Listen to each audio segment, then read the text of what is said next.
ፈተና በመጣብን ጊዜ እግዚአብሔር እንደሚወዳቸው ተመልከቱ። እውነቴን የምነግራችሁ ራስቼ ስለኖርኩ እማስታውስበት መከራ ሰጠኝ ተብሎ ነው መመስገድ ያለበት። መጽሐፍ ቅዱስን ደብዳቤ ጽፎ ላከ፣ ንስሐ አባት ላከ፣ መጽሐፍትን ጽፎ ላከ። በቅዳሴ ጠራን፣ በትምህርት ጠራን፣ በመዝሙር ጠራን። ወንድሞቻችን ሲመጡ በመከራ ጠራን፣ አልተመለስንም። መጨረሻ ላይ ደግሞ የመከራ መልእክት ይልካል። እባካችሁ ኑ ነው። ለምን ነው የሚያድን አምላክ እንደ እግዚአብሔር ያለ አለን? ባለትዳሮች ሲጣሉ እኮ ነው ባጋባናቸው በ20 ዓመታቸው እኮ ነው ቤተክርስቲያን የሚመጡ ሲጣሉ ነው። ይኸው ከተጋባን ዓመታችን ነው፣ ምላትን አትሰማኝም፣ ምንም አታዳምጠኝም ማለት ይጀምራል። ማለት 20 ዓመት ጠፍቶ ኑሮ ምናምን መከራውን ነው ተደዝድዞ ነው ዚያ መከራችን ምን ተመስገን ነው እንኳን መጣችሁ። ወወልድ ወመንፈስ ቅዱስ አሃዱ አምላክ ቅድመ ዓለም የነበረ ይህንን ዓለም በካህሊነቱ የፈጠረ ዓለምን በቸርነቱ የሚመግብ ሥጋችንን ለብሶ ያዳነን ፈጣሪያችን መድኃኒታችን ኢየሱስ ክርስቶስ ስላደረገልን ስለ ቸርነት ሥራ ሁሉ ከባሕሪ አባቱ ከአብ ከባሕሪ ሕይወቱ ከመንፈስ ቅዱስ ጋር አንድ ለምትሆን መንግሥቱ ክብር ምስጋና ይድረሰው። የእናታችን የቅድስት ድንግል ማርያም የቅዱሳን መላእክት የቅዱሳን ሐዋርያት የቅዱሳን ነቢያት የቅዱሳን ሰማዕታት ጻድቃን ረድኤታቸው በረከታቸው ከእኛ ጋር ይሁን። እግዚአብሔር ፈቃድ ዛሬ የምንማማርበት የትምህርታችን ርዕስ እግዚአብሔር ሰይጣንን እንዲፈትነን ለምን ይፈቅድለታል በሚል ርዕስ ነው የምንማማረው። እንግዲህ መቼም ትምህርት ስንማር አንዳንድ ጥያቄ መመለስ ነው ዓላማው። ሰይጣን የሚፈጥርብንን ዓላማ መመለስ ነው። እርግጠኛ ነኝ የሁላችሁም ጥያቄ ነው። ነው አይደለም? እስቲ ነው የሚል ነው። እሺ እግዚአብሔር ይስጥልን። የሁላችሁም ጥያቄ ነው። ካልሆነ እንለፈው ርዕስን። የሁላችሁም ጥያቄ ነው። እሺ በብዙ ሰው የማያምኑ ሰዎችም ይህንን ይጠይቃሉ። እግዚአብሔር መልካም ከሆነ ለምንድን ነው እንደዚህ ያለ ችግር ሲደርስብን ዝም የሚለን? ለምን ዝም ይላል እግዚአብሔር የሚል ነገር አለ። መጽሐፍ ቅዱስንም ስናነብ የሚጋጭ የሚመስል ነገር ብዙ ነገር ታገኛላችሁ። የመጀመሪያው እግዚአብሔር ባህሪው መልካም ነው። ባህሪው መልካም ነው። በሱ ዘንድ ክፉ የለም። አልወ ጽልመት ውስተ መክፈልታቲሁ። በእግዚአብሔር በባህሪው ኃጢአት የለበትም፣ ነውር ነቀፋ የለበትም። እስመ ንጹሕ አጠባያቲሁ ለእግዚአብሔር። የእግዚአብሔር ባህሪ ሁሉ ፍጹም ንጹሕ ነው። እግዚአብሔር ባህሪው ንጹሕ ነው። ፈቃዱ ደግሞ መልካም ነው። ኄር እግዚአብሔር ለእለ ይትዔገሥዎ ወያድኅኖሙ በጊዜ ምንዳቤሆሙ። እግዚአብሔር ለሚታገሱት ሁሉ እግዚአብሔር መልካም ነው፣ በመከራ ቀንም መሸሸጊያ ነው ይላል ትንቢተ ናሆም ምዕራፍ 1 ቁጥር 7 ላይ። እግዚአብሔር መልካም ነው፣ በመከራ ቀንም መሸሸጊያ ነው። እግዚአብሔር መልካም ነው፣ በመከራ ቀንም መሸሸጊያ ነው። ወምስካኢነ ውእቱ አምላኩ ለያዕቆብ። የያዕቆብ አምላክ መጠጊያችን ነው። ወበይንተዝ ኢንፈርህ ለማድለቅለቀት ምድር ወለመኒ ፈለሱ አድባር ውስተ ልበ ባሕር። ስለዚህ ተራሮች ተነስተው ወደ ባህር ልብ እንኳን ተነስተው ቢገቡ ወይም ቢነቀሉ አንደነግጥም፣ የያዕቆብ አምላክ መጠጊያችን ነውና። ይሄ እግዚአብሔር መልካም እንደሆነ ነው የሚያሳየው። እግዚአብሔር ያበርህ ሊተ ምንትኑ ያፈራህኒ። እግዚአብሔር ብርሃኔና መድኃኒቴ ነው፣ የሚያስፈራኝ ምንም የለም። እግዚአብሔር ምእመና ለሕይወቴ። እግዚአብሔር የሕይወቴ መታመኛዋ ነው። ምንም የምፈራው ነገር የለም። እመኒ ጸብአኒ ተአይን እይፈራህኒ ልብየ። ሰራዊት እንኳን ከቦ ቢወጋኝ እግዚአብሔር መታመኛዬ ነውና አልፈራም ይላል። ስለ እግዚአብሔር ብርሃን ነው። እግዚአብሔር መድኃኒት ነው። እግዚአብሔር መልካም ነው። እሱ ራሱ ኑራል አነ ውእቱ ኖላዊ ኄር ዘበአማን። እኔ እውነተኛ እረኛ መልካም እረኛ እኔ ነኝ ይላል። በጎ እረኛ እኔ ነኝ። እንኳን በአፋ ሆኖ መጠበቅ ይቅርና ራስን አሳልፎ በመስጠት እንኳን የሚጠብቅ እረኛ ነው እሱ። እግዚአብሔር ንጉሥ ሆኖ መጠበቁ፣ አምላክ ሆኖ መጠበቁ፣ በሰማያዊት መንግሥቱ በግርማ መለኮቱ ሆኖ መጠበቁ ድንቅ ነው። ከዚያ ያለፈ ደግሞ የሚደንቀው ራሱን በመስጠት የጠበቀን እረኝነት ግሩም ነው። ለእኛ ራሱን አሳልፎ መስጠቱ። እግዚአብሔር እኔ ቸር እረኛ ነኝ ብሏል። እኔ ቸር እረኛ ነኝ፣ በጎቼም እኔን ያውቁኛል፣ ድምፄንም ይሰማሉ። በእኔ በኩል የሚገባ ይድናል። እኔ በጎች በር ነኝ። ዘዋንታቤ ውእቱ ይድህን። በእኔ በኩል የሚገባ ይድናል። ይበው ወይ ወፅእ፣ ይገባል ይወጣል፣ ወይ ረክም ራእየ፣ መሰማሪያም ያገኛል ይላል። ስለዚህ በጎቼ እኔን ያውቃሉ፣ እኔም በጎቼን አውቃለሁ። አልቦ ዘየሐይደኒዮን እምዴ፣ በጎቼን ከእጄ የሚነጥቃቸውም ከቶ የለም ይላል። እንግዲህ እግዚአብሔር ጠባቂያችን ነው፣ እረኛችን ነው፣ መልካም ነው፣ ቸር ነው። እግዚአብሔር ሰው እንዲጠፋም አይፈልግም። ኢፈነወ እግዚአብሔር ለወልዱ ከመ ይትሐጐል ኩሉ ዓለም አላ ከመ ይሕየው። እግዚአብሔር ዓለሙ ሁሉ እንዲድን እንጂ እንዲጠፋ ልጁን አላከውም ይላል። እግዚአብሔር ዓለሙ ሁሉ እንዲድን ነው እንጂ እንዲጠፋ አይፈልግም። ቅድምም ብፁዕ አባታችን እንደጠቀሱልን ጢሞቴዎስ ምዕራፍ 2 ቁጥር 1 ላይ ሲናገር ዘይፈቅድ ይሕየው ኩሉ ዓለም ዘአነ ቀዳሚሆሙ ለኃጥአን የኃጥአን መጀመሪያቸው የምሆን እኔንም ጨምሮ ዓለም ሁሉ እንዲድን የሚወድ እግዚአብሔር ይላል ቅዱስ ጳውሎስ። ዓለም ሁሉ እንዲድን የሚወድ እግዚአብሔር የሚወደው ዓለም ሁሉ እንዲድን ነው። ወይኩን ፈቃድከ እንላለን። ፈቃድህ በሰማይ እንደሆነች እንዲሁም በምድር ትሁን እንላለን። ቅዱስ ዮሐንስ አፈወርቄን ሲተረጉም ፈቃዱሰ ለእግዚአብሔር ድኅነተ ዓለም ውእቱ ይላል። ፈቃድህ ይሁን እያልን እንጸልያለን። ፈቃዱ ምንድን ነው ይልና የእግዚአብሔር ፈቃዱ ዓለም እንዲድን ነው ይላል። ሰዎችን ሁሉ ይወዳል፣ ለፍጥረት ሁሉ ይራራል እግዚአብሔር። ፍጥረትን እግዚአብሔር እንኳን እሱ ይቅርና ቅዱሳን ቸሮች ናቸው። የቅዱሳን ቸርነት ከሰው አንሶ እስመ ነፍሰ ጻድቅ ይትራራ ላዕለ ነፍሰ እንስሳው የጻድቅ ሰው ነፍስ ለእንስሳ እንኳን ይራራል ይላል። ጻድቅ ለእንስሳ እንኳን የሚያዝን ነው። እግዚአብሔርን ተውት። አንድ ሰው እግዚአብሔርን መምሰል ሲጀምር ለእንስሳ እንኳን የሚያዝን ይሆናል። ለእንስሳት የሚያዝን ይሆናል። ዛሬም ድረስ አሉ ለእንስሳት የሚያዙ። በገጠር ያሉት ያዝናሉ። የከተማው ሰው እንጃ ያላውቅም፣ ከተማ ስለማልኖር። የገጠር እናቶች ጤፍ እንኳን ሲያበጥሩ ለወፎቹ ይተውላቸዋል፣ እንዲለቅሙ ይተውላቸዋል። ለዝንጀሮ ይተዋል። በኦሪት ዘዳግም አለ ቃርሚያ በቃረምክ ጊዜ አዝመራህን ጨርሰህ አትጨደው፣ ለድሃና ለአውሬ ተው ተብሏል። ርኅራኄ የብሉይ ኪዳንም የአዲስ ኪዳንም አስተምሮ ነው። ጥጃውን አርደህ በእናቱ ወተት አትቀቅለው ይላል። የቸርነት ሥራ ነው ይሄ። ርኅሩሁን ነው። በእናትና በልጅ መካከል ገብተህ ጭካኔን አታድርግ ማለት ነው። እናትና ልጅን መለየት ጭካኔ ስለሆነ እግዚአብሔር እንኳን ለሰው እናትና ልጅ ይቅርና ለእንስሳት እናትና ልጅነት የሚያዝን ርኅሩህ ነው እግዚአብሔር። ለእንስሳቱ ርኅራኄ ሰርቶላቸዋል። አህያውን ያለመጠን እንዳይጭኑት ስራ ተሰርቷል እግዚአብሔር። በሬና በሬ እንዳይዋጋ ስራ ተሰርቷል። አንዱ በሬ የአንዱን በሬ ወቅቶ እንዳይገድል ኦሪት ዘጸአት ምዕራፍ 21 ላይ እንደተጻፈ እንደ ስለዚህ እግዚአብሔር ለእንስሳት እንኳን እንድናዝን ፈጥሮናል። ለሁሉ ልክ መልክ ሰጥቶ ነው የፈጠረ እግዚአብሔር። ሁሉም እንኳን እሱ የእሱ ቅዱሳን እንኳን ቅዱሳን እሱ የፈጠረው ፍጥረት እንኳን መልካም ነው። 6 ቀን የፈጠረው ፍጥረት ሁሉ ወሬ እግዚአብሔር ከመሰናይ እግዚአብሔርም ያ መልካም እንደሆነ አየ እያለን የደመደመው የፈጠረው ፍጥረት ሁሉ እግዚአብሔር መልካም ነው። እንግዲህ እግዚአብሔር መልካም ከሆነ ቸርም ከሆነ እንዳንጠፋም የሚፈልግ ከሆነ እንድንድንም የሚፈልግ ከሆነ ቸር እረኛችንም ከሆነ እሱን ከተጠጋን ምንም የሚነጥቀን ከሌለ በሱ ስም እያመንን እሱን ጥግ እያደረግን የሱን ስም እየጠራን እየጸለይን እያስቀደስን በጎ እግዚአብሔር የት ሄዶ ክፉ ይደርስብናል የሚል ጥያቄ ሁላችንም እንጠይቃለን። ዲያብሎስ ራሱ ክፉ ነገርን ያመጣና እግዚአብሔር ቸር ከሆነ ክፉ ነገር ለምን አመጣብህ ብሎ ደግሞ ይጠይቀናል። ለዚህ መልስ ያጣች ነፍስ በእግዚአብሔር ተስፋ ቆርጣ ትቆበልላለች። ለምንድን ነው እግዚአብሔር የማያዝንልኝ? አንዳንድ ጊዜ ደግሞ እንዲያውም በተለይ የአሁኑ ትውልድ ምን ብሎ ሊጠይቅ ይችላል? ቆይ እግዚአብሔር በእኔ ስቃይ ደስ ይለዋል ይላል። እግዚአብሔር በእኔ ስቃይ ደስ ይለዋል ወይ? ለምንድን ነው እኛ ስንሰቃይ ዝም የሚለው የሚል ጥያቄ እዚሁ ጋር የሚያያዝ አንድ የመጽሐፍ ቅዱስ ጥቅስ ላንሳላችሁ። አነ ውእቱ እግዚአብሔር ዘፈጠርኩ ብርሃነ ወገበርኩ ጽልመተ። ብርሃንን የፈጠርኩ እኔ ነኝ፣ ጨለማንም የሠራሁ እኔ ነኝ። አመጽ ሰላመ እፈጥር ሰላመ ወእገብር እኪተ። ሰላምንም አመጣለሁ ክፋትንም እፈጥራለሁ። አነ እግዚአብሔር ፈጠርኩ ዘንተ ኩሎ። እኔ እግዚአብሔር ሁሉንም ይሄንን ፈጠርኩ ይላል ትንቢተ ኢሳይያስ ምዕራፍ 45 ቁጥር 6 ላይ እኔ እግዚአብሔር ሰላምን አመጣለሁ ክፋትን እፈጥራለሁ፣ ብርሃንን እፈጥራለሁ፣ ጨለማንን እፈጥራለሁ ይላል። እዚያ ላይ እግዚአብሔር መልካም ነው አለ። አሁን ደግሞ እዚህ ላይ እኔ እግዚአብሔር ክፋትን እፈጥራለሁ ይላል። እግዚአብሔር ክፋትን ይፈጥራል? ምን ትላላችሁ? እንዴ እፈጥራለሁ ያለ እኮ ራሱ ነው። እግዚአብሔር ራሱ ነው እኔ ክፋትን እፈጥራለሁ። ይሄ እኮ መጽሐፍ ቅዱስ ላይ ነው የጠቀስኩት።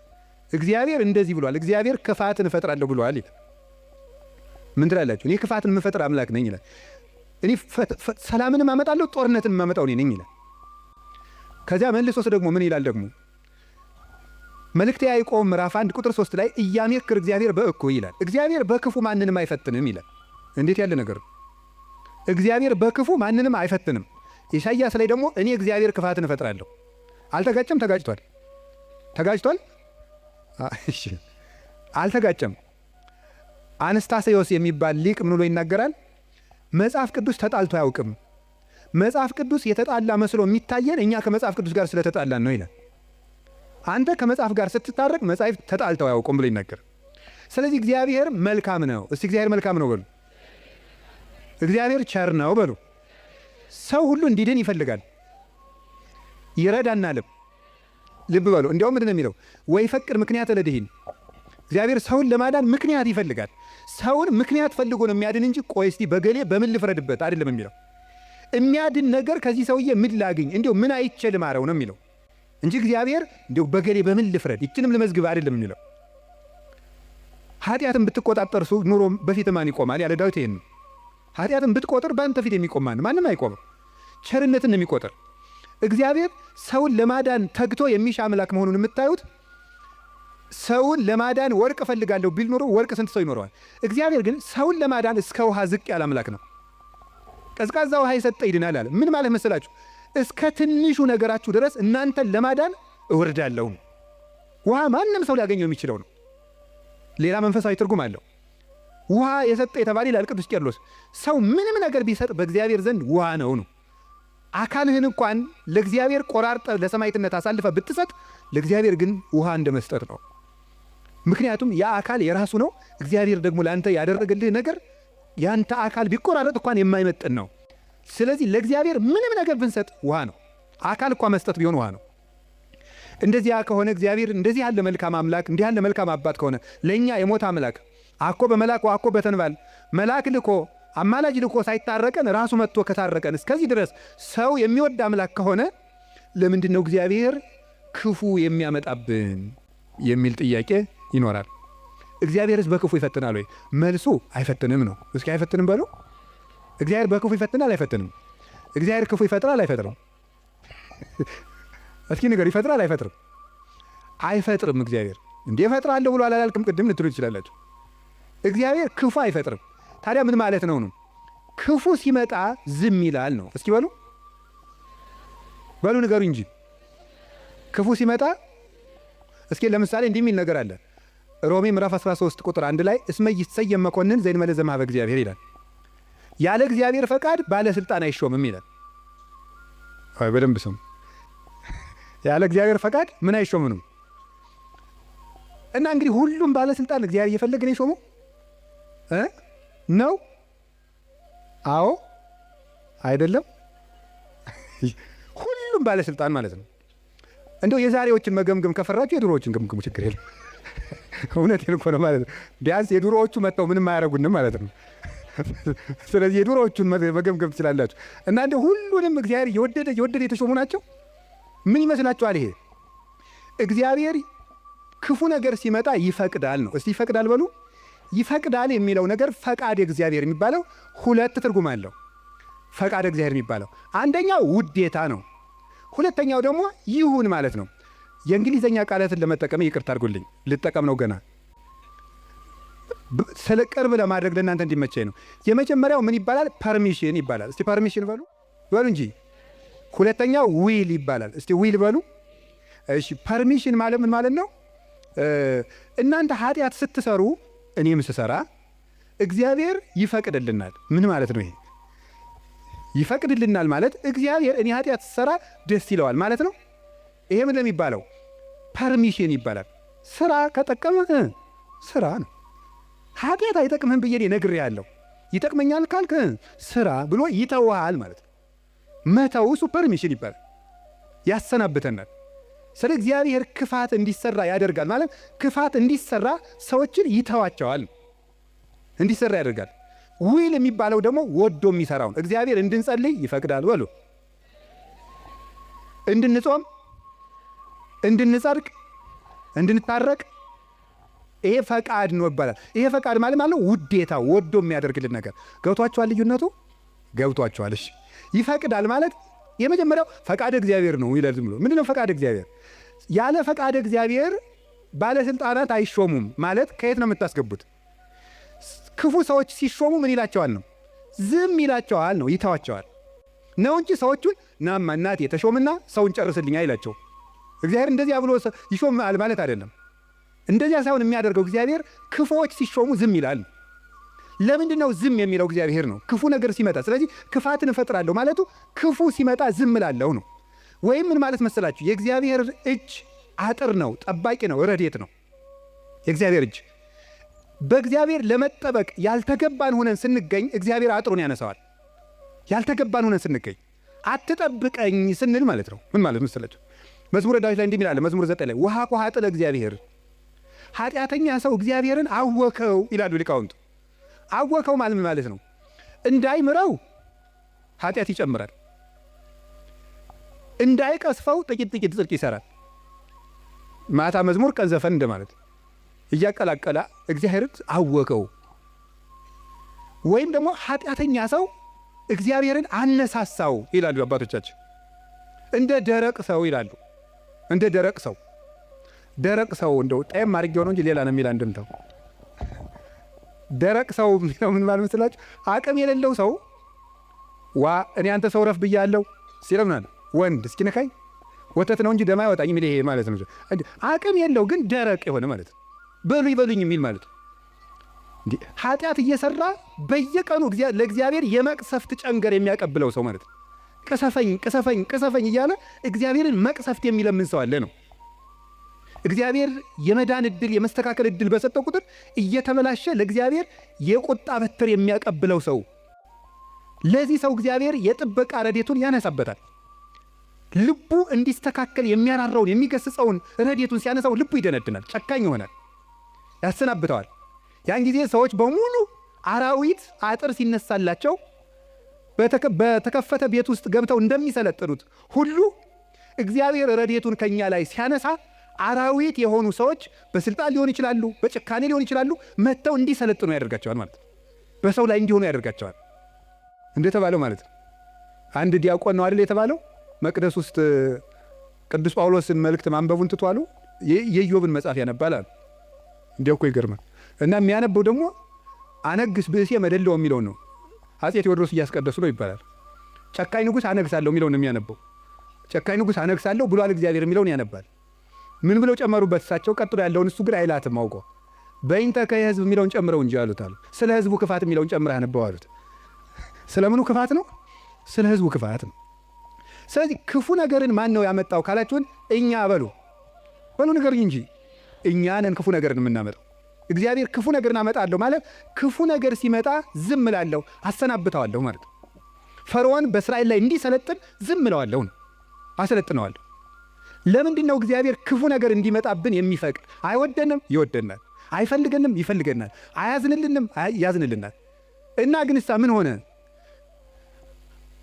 እንዳይጠብቀን እንዲጠብቀን የሚያደርገውን ነገር ሁሉ ቆርጠነዋል። ከእሱ ጋር መዋል አንፈልግም። እሱን በጸሎት ማነጋገር አንፈልግም። ሕጉን መፈጸም አንፈልግም። በቤቱ መኖር አንፈልግም። መታረቅ አንፈልግም። መስማማት አንፈልግም። በምን መልኩ ይጠብቀን? አብሮን ቢኖር ክፉ አይደርስብንም። አብሮን እንዳይኖር ደግሞ ቤታችን ቆልፈናል። እኔ በደጅ ቁሜ አንኳኳለሁ፣ የሚከፍትልኝ ቢኖር እራት እበላለሁ ብሏል። የምንከፍተው እኮ ደጃፋችን መስኮታችን አይደለም፣ ልብ ነው ደጅ ያለው። ያን መክፈት ይጠበቅብናል። በየት ይግባ ክርስቶስ እኛ ጋር ለመግባት? ስለዚህ እንዳይጠብቀን ስናደርግ ክፉ ነገሮች ወደ እኛ ይመጣሉ። እንደ ቅዱስ ዮሐንስ አፈወርቅ ደግሞ አነጋገር እግዚአብሔር ክፉ ነገር ወደ እኛ የሚያመጣው አስፈራርቶ ወደ ቤት ለማምጣት ነው ይላል። ምን ለማድረግ ነው? በሉ ንገሩኝ እንጂ። አቤት አስፈራርቶ ወደ ቤት ለማምጣት። ይሄንን ቅዱስ ዮሐንስ አፈወርቅ በምን ይመስለዋል? ልጇ ቁማር እየተጫወተ ባስቸገራት እናት መስሎ ያስተምራል። ቁማር የዛሬውን ቁማር እኔ አላውቅም። የድሮ ሁሉ ቁማር አለ። ምን ግጫ ምናምን ቅልቦሽ የሚባል አለ በገጠር። ይሄ ገበጣ በጣም ብዙ አለ። በቃ የቁማር አይነት የገጠር ቁማር ነው። እረኞች የሚጫወት በቁልፍ በምናምን ነው። ያን እየተጫወተ ሲያስቸግራት ምን ታደርጋለች ይላል? ማስክ የለበሱ የሚያስፈራሩ ጎልማሶችን ከጎረቤት ትልክበታለች ይላል። ሕፃን ሆኖ እያካስቸገራት የሚሉ ሰዎች ትልክበታለች። ያ ሕፃን ልጅ በእነዚያ ተስፈራርቶ ምን እንዲያደርግ ይመስላችኋል? እየሮጠ ወደ እናቱ ቤት እንዲመጣ ነው። እንደዚያ የምታደርጉ እናቱ ልጇን ጠልታ ሳይሆን ልጇ ከዚያ ነገር እንዲወጣ የሚያስፈራሩ ሰዎችን ትልክበታለች። እግዚአብሔር ክፉ ነገሮች ወደኛ ሲመጡ ዝም የሚላቸው ዋናው ምክንያት ምንድን ነው ሲባል እነዚያ ነገሮች እንኳን ቢሆን አስፈራርተውን ቃል እግዚአብሔር ስላልመለሰን፣ ምክር ስላልመለሰን፣ ንስሐ አባት ስላልመለሰን፣ መጽሐፍ ስላልመለሰን፣ ስብከት ስላልመለሰን፣ ምንም ነገር ስላልመለሰን ቢያንስ የሚያስፈራሩ ነገሮችን እንኳን መጥተው ወደ ቤቴ ቢመጡ ብሎ ነው። አይታችኋል አይደለም? አሁን በኮቪድ ጊዜ ሰው እግዚኦ ማረነ ክርስቶስ እንደ የዚያን ጊዜ እኮ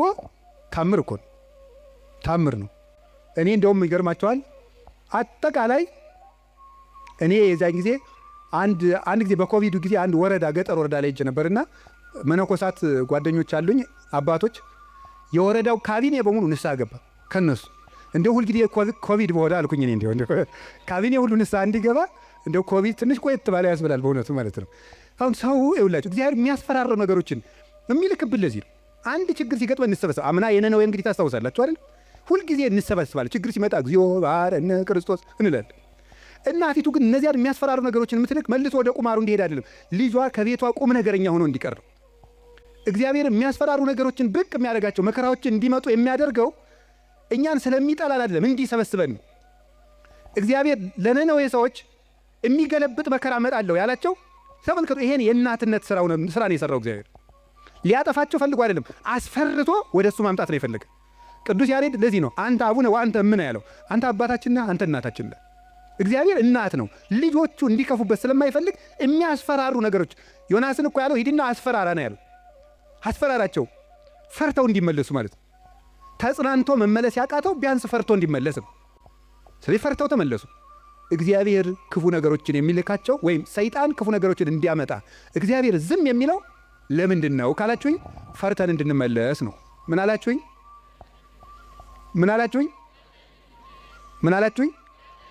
አንዳንድ ጊዜ ሕፃኑንን ስናስቸግር ትዝ ይላችኋል። ለከተማ ሰው ብዙ ምሳሌ ቅርብ አይደለም። አንተ ነዚያ ምድጃ እየቆሰቆስክ ያደግከው፣ እኛ ስቶቭ ነን እንዳትሉ። እኛው ምድጃ ሲነድ ድሮ እሳት እማማ እያልን እናስቸግራለን። እሳት እኮ ነው የምንለምነው። ከዚያ መጨረሻ ላይ እምቢ ካል ኡፍ እያሉ ያስፈራሩናል። እምቢ ካልና አይ እንግዲህ ቀመሰው ብለው ተርኮስ ያደርጉናል። ድግም ቀን እሳት የሚባል አንቀምሳትም ከዚያ በኋላ ማለት ነው። እግዚአብሔር እንደዚያ ነው። እፉ ይለናል። እናታችን አባታችን ስለሆነ መመለስ ካቃተን አንዳንድ ጊዜም ተርኮስ ያደርገናል። ድግም ቀን እንዳይደግመን ማለት ነው። እና እግዚአብሔር ስለሚጠላን እንዳይመስላችሁ። እኔ እውነቴን እኮ ነው። እንዴት አድርጎ እንደሚወደን ተመልከቱ። አሁን እናት ልጇን በእሳት መተርኮስ ፈልጋ ነው አይደለም።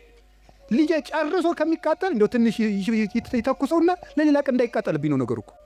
እግዚአብሔር ጋነም እንዳይበላን እኮ ነው ትንንሽ ነገሮችን የሚተረኩሰን። ገንዘቦቻችን በማሳጣት ዘመድ እንዲሞትብን፣ ጓደኛ እንዲለየን በማድረግ ከሹመት እንዲሻሩ፣ እንድናጣ፣ እንድንዋረድ፣ ኃጢአት ስንሰራ የሚያዋርዱንን ሰዎች በመላክ ሰዎች እንዲደርሱብን በማድረግ በማጋለጥ ኋላ ከምትጋለጥ ዛሬ ባጋለጡ የሚያዋርዱ ሰዎችን ጭምር በመላክ እግዚአብሔር እኛን ትንሽ ተርኮስ እያደረገ ወደ ቤቱ ያመጣናል።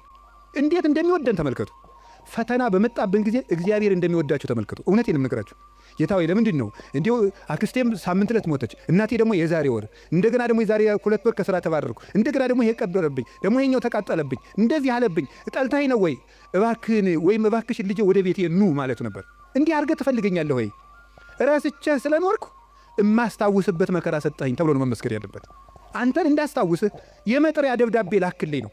መጽሐፍ ቅዱስን ደብዳቤ ጽፎ ላከ፣ ንስሐ አባት ላከ፣ መጽሐፍትን ጽፎ ላከ፣ በቅዳሴ ጠራን፣ በትምህርት ጠራን፣ በመዝሙር ጠራን፣ ወንድሞቻችን ሲመጡ በመከራ ጠራን፣ አልተመለስንም። መጨረሻ ላይ ደግሞ የመከራ መልእክት ይልካል።